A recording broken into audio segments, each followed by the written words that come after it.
Welcome, welcome, welcome to today's Success with People Insight. So, I want to start with a confession, and the reason for this is that it highlights how pervasive pigeonholing is and how easily it is for us to get caught up in it. So, some years ago, I was doing work, high performance team development work with an audit firm, the top brass of an audit firm. And as usual, we start by doing the behavioral assessments, behavioral DNA assessments for the team, so we understand the behavioral preferences of individuals, put the team up together, so we have some deeper understanding of the dynamics guiding the team. So there was an individual, remember this is the top brass of an audit firm. So one individual came up with an I-style profile: outgoing, innovative, creative, multitasking, those kinds of characteristics, which traditionally we don't associate with accounting, and auditing, and quality assurance. And so there it is. I was struck and I'm saying, hey, really and truly, could this be a mistake?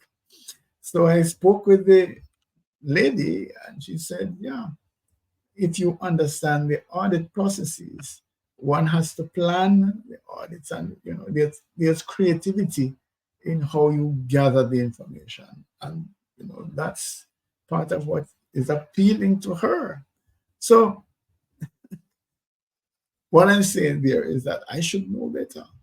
I should know better, because that pitfall, this idea that individuals, for example, who have a preference for I-style behavior are going to be moving into this lane and staying in this lane: PR, sales, customer service. But accounting, finance, quality assurance, no. That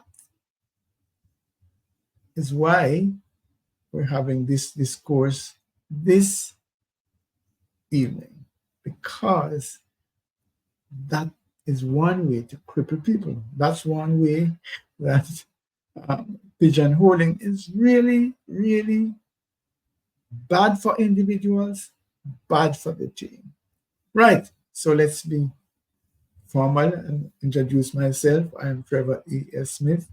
I'm with the Success with People Academy, and I will be your guide in this session as we look at why pigeonholing staff is bad and what to do about it.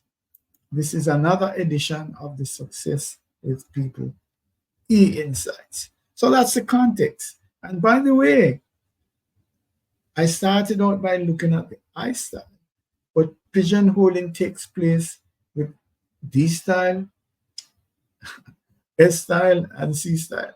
That's why there will be a part 2. So next week, we're going to focus on behavioral style pigeonholing. Very, very, very intriguing discourse. So it just seems as if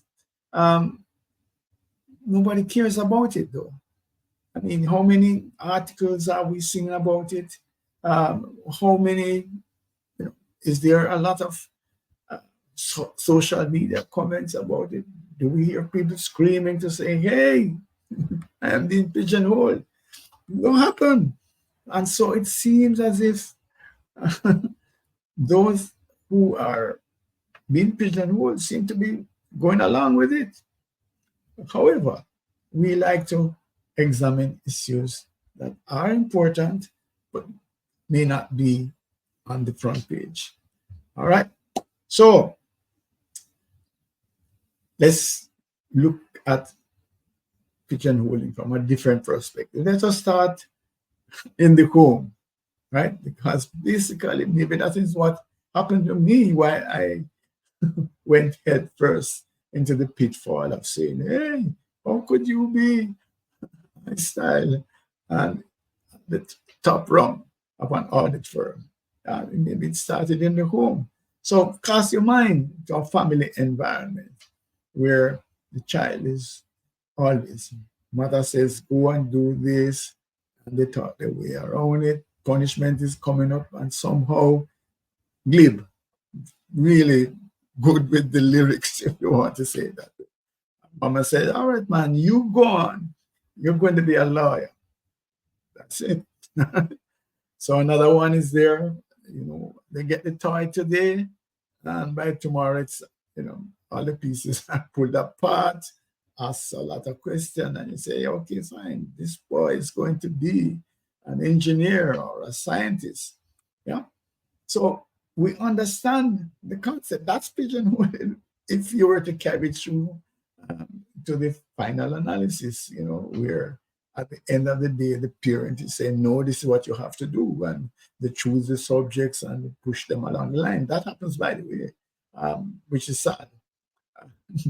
But the problem now is that that childish prescription of roles has actually moved over into the workplace. And it's not just innocent pigeonholing, it is actually making a difference in the lives and the careers of individuals. Yeah. So, what are we really talking about? Just, we understand the term, but I just want to go a little bit deeper. And so, it is present, pigeonholing is present when basically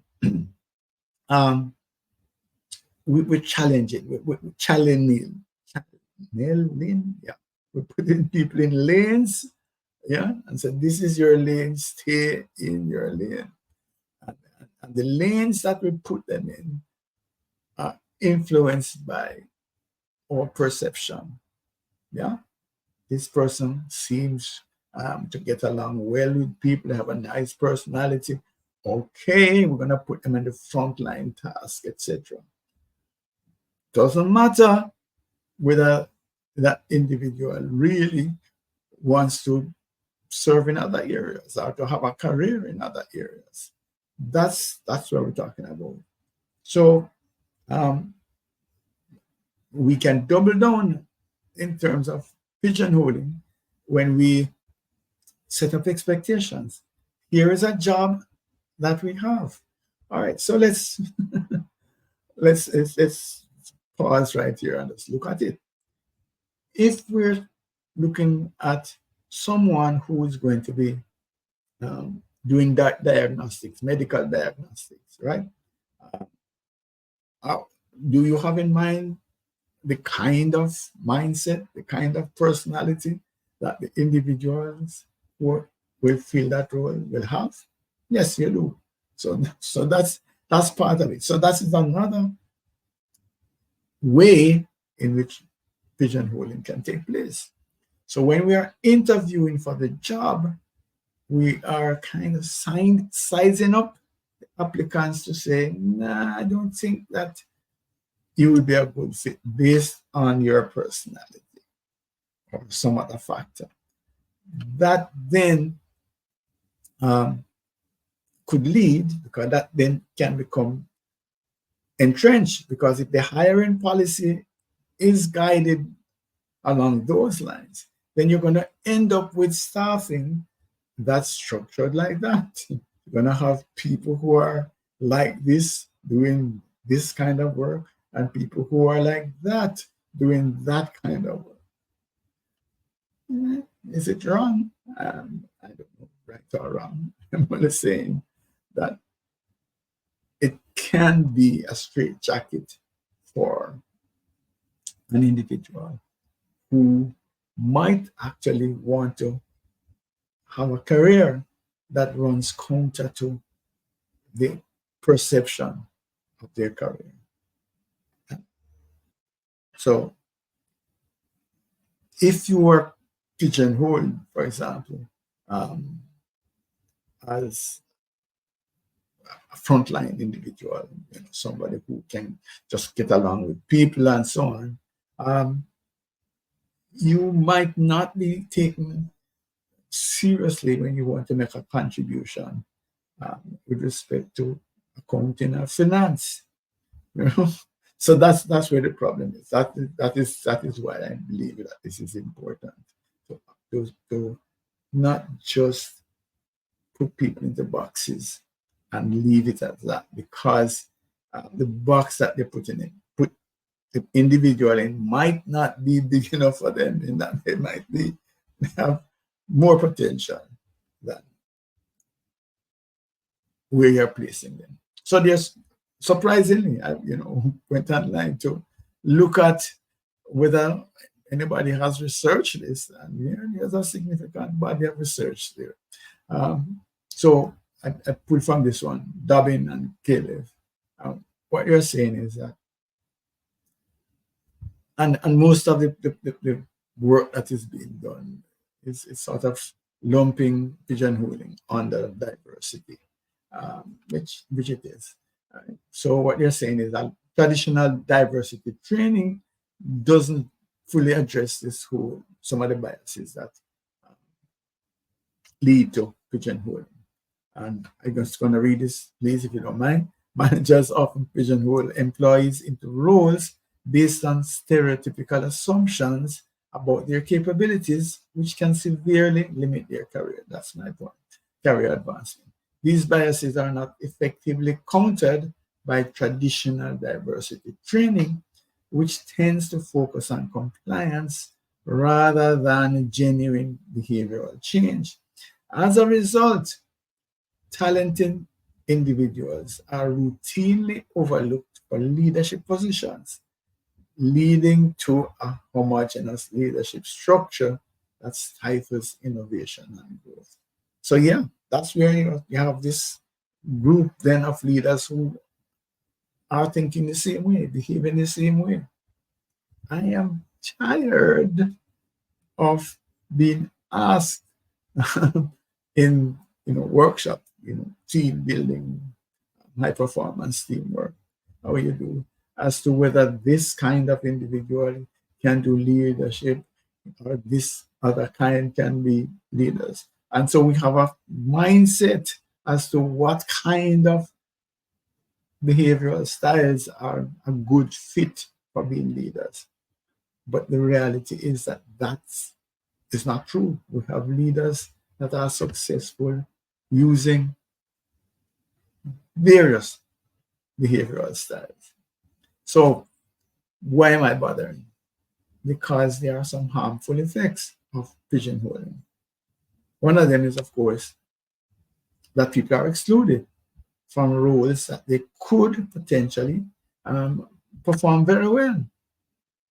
And so their careers are sort of channeled down certain lines that might not get them to the very top. Yeah. So the path that you have might not lead to general manager status or CEO status. And the other problem with that then is that the organization suffers, because what you're going to have is not maybe groupthink is not the right word, but you're going to have the same kind of leadership, same kinds of personalities rising to the top. Yeah.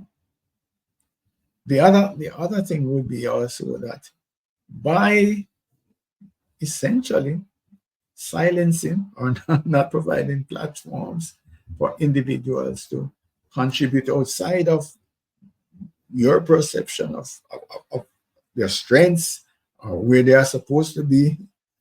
So if you're in this box over here, we're not going to listen to you really when you talk about things in this box over on the left.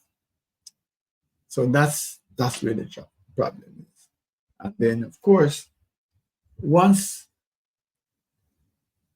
we are in this game then of pigeonholing persons, once someone is um, given responsibilities which might not be uh, directly relevant to connected to what it is that we see them doing, then micromanagement might come in place. So we're not going to trust them, oh, we're giving Trevor responsibilities that, you know, are not his thing. That's what we might say. That's not his thing. And so as a result of that, micromanagement might come in place. But there are some other things as well. Because what happens is that individuals who are being micromanaged sense it. They feel, as if they are being restrained. I want to do this, but I'm not allowed to. And so their morale could be affected.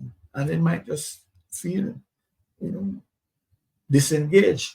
We continually talk about this statistic that indicates that 2 out of every 3 employees not engaged at work. So maybe this is another reason that people are not challenged to move out of what we see as their thing, their zone, their lane.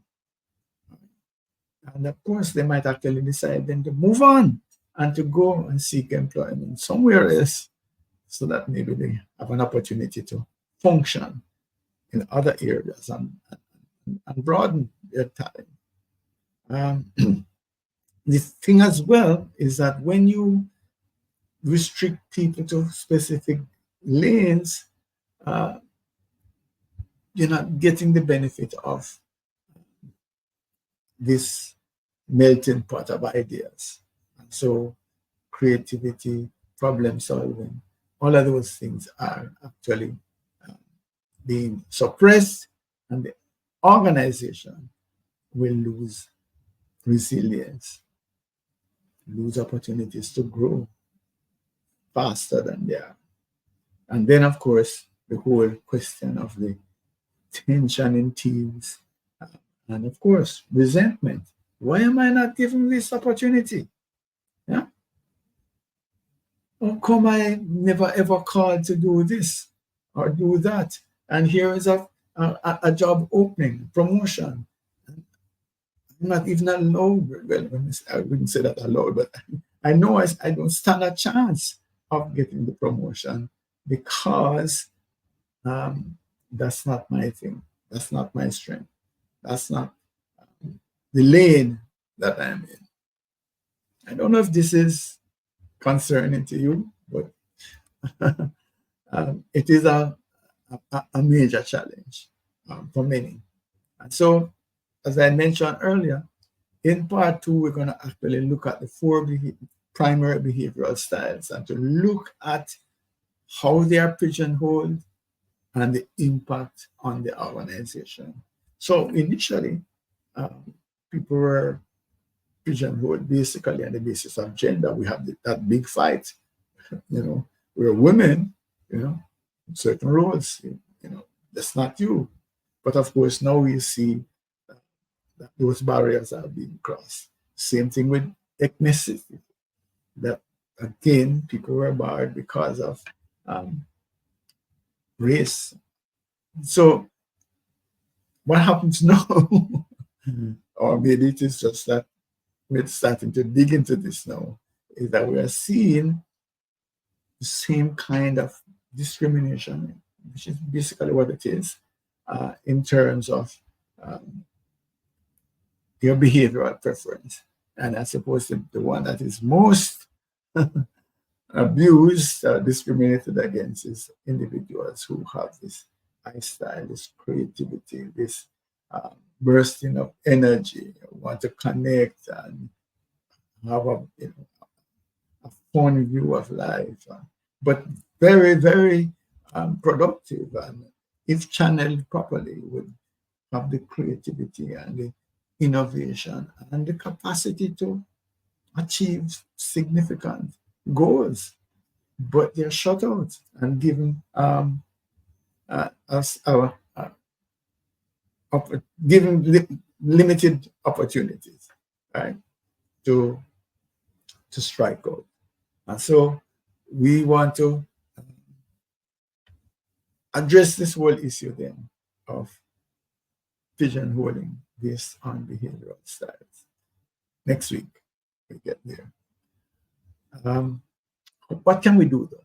We like in these insights to find solutions. For me, this start would be see how we can let people be more aware. I spoke about the fact that I was surprised that someone at the top echelon of an audit firm could be an I style, have I style as their primary behavioral style. So it just means that it's bad. It's bad. And so it can be pervasive. So this pigeonholing thing is so subtle and it's so easily acceptable to anybody. Yeah. So a leader at any level of the organization, even down to a foreman, can in fact use their perception to pigeonhole people. So it doesn't have to be corporate policy. That is what makes it so hard to manage. In that anybody at any level could introduce this bias in the process. Yeah. Um, so some campaign, some awareness to say, hey, wake up. This is not a good thing. Check your biases. Yeah. And sometimes you might even think that this is a good thing. Oh, I spot your talent. I see you're really good at this. And therefore you double down on it, which you think might be helpful, but maybe that's not the path that I want to go on. So that's where I would start. I would start with uh, information, awareness.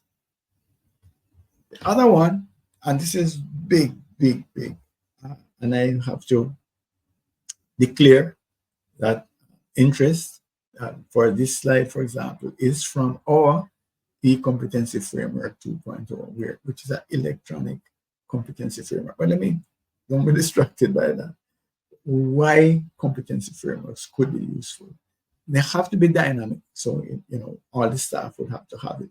But what the competency framework would do is outlines all the competencies, all the skills, attitudes that you need to perform each role at all levels of the organization. So if that is available, you could see how that could transform or be a barrier against pigeonholing. Because at any point in time, I could look at jobs above mine and to see what competencies, what skills would I need to have in order to perform that job. And so I could actually then prepare myself better to do that. Also then, because the competency framework, as you can see on the right side here, is a hub. It deals with the whole question of recruitment and selection. So here's this objective document. You're going to hire somebody for this particular role. Here are the competencies that we're looking at. So it goes beyond then the whole idea of is this person, this kind of personality or that kind of personality. It actually goes deeper into specific competencies that you can observe and can check for. Having hired the individuals, then the whole onboarding is also driven by the competency framework. The training is driven by the competency framework. So right through the process, these objective criteria are managing the system. Then we get to the whole question then of career development, succession planning, performance appraisal, performance management. All of those things are guided by the competency framework. So at every stage of all things related to talent management, you have objective criteria that you can look to see whether this is a good fit and what is it that we can do to have individuals perform this role regardless of their behavioral style. That's, to me, is the ultimate answer. Apart from the awareness, that's the ultimate answer to combat um, the whole issue then of um, pigeonholing people. But of course, this has been going on for decades, centuries. So it's not as easy. So some additional things would be cross-functional role exposure, so that, as a routine thing, we have people that um, experiencing different roles, yeah, whether it is short term or whether we develop job descriptions that include uh, different types of behavior. So we broaden and deepen the skill sets of individuals. So that's another approach.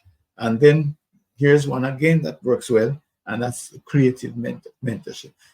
This is not the traditional thing now where you have this experienced person who's, I think in one of our insights we spoke about reverse mentorship, where the younger ones would actually be mentoring, um, they're the top brass, the more senior ones, in terms of things like technology and so on. But just generally, the whole idea would be to mix up that mentorship program so that persons with different perspectives are able to work together, share ideas, uh, and address issues that are before them.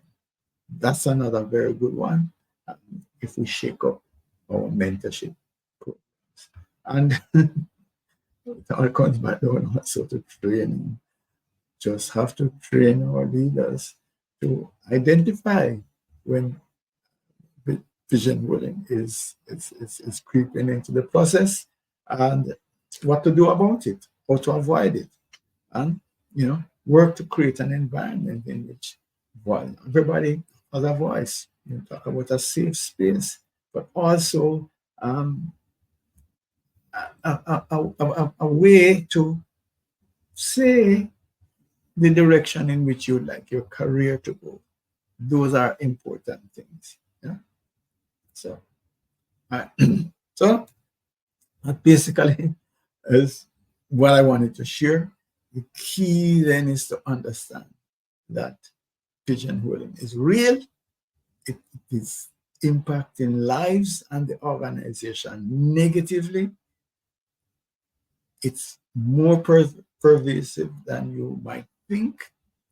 It's easily done at all levels. So curbing it and dealing with it is challenging.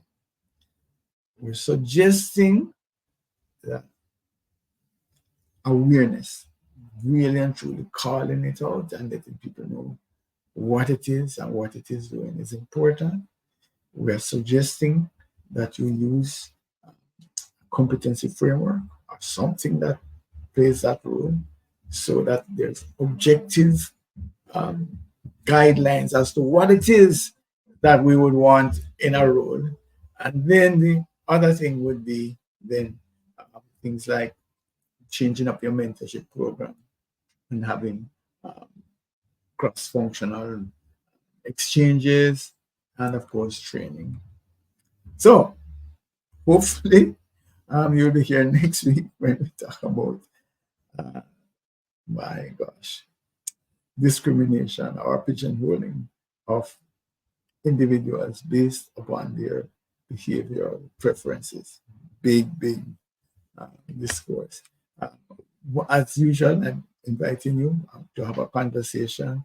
You can just link upon my HubSpot thing that you see there, meetings.hubspot.com/Trevor Smith 4. We are the Success with People Academy, and we deploy our discerning model of communication and leadership to help individuals, their teams, and their organization to unleash peak performance. Want to talk about some of our content that's available on YouTube, extended disc solutions, all of these insights and other videos are available there with rich content. And I've thanked those of you who have responded to our invitation to subscribe to our Companion Success with People newsletter that's available on LinkedIn. And we have our Leadership DNA Club that's also on LinkedIn, which you can join and access rich content, not only from Success with People Academy, but from others. And who we are the Success with People Academy, and we are part of the InfoServe group, and we actually are franchise holders for behavioral DNA assessment from Extended Disc on the Revolutionary Things platform. Technology, we are a strong technology boutique where we have some unique solutions that enhance performance in organizations. And Spike is one of them. And it is in Spike that the e-competency framework is resident. So let's talk. Send me an email, info@successwithpeople.org. Happy to talk with you. And we are, as you see on the right here, term recertification providers, which means that we operate at high international standards. Thanks for your time. Please follow this up next week. All right. It's going to be there, same time, 7:30 on 7 o'clock Eastern Standard Time on um, LinkedIn or on YouTube or on Facebook. Thanks.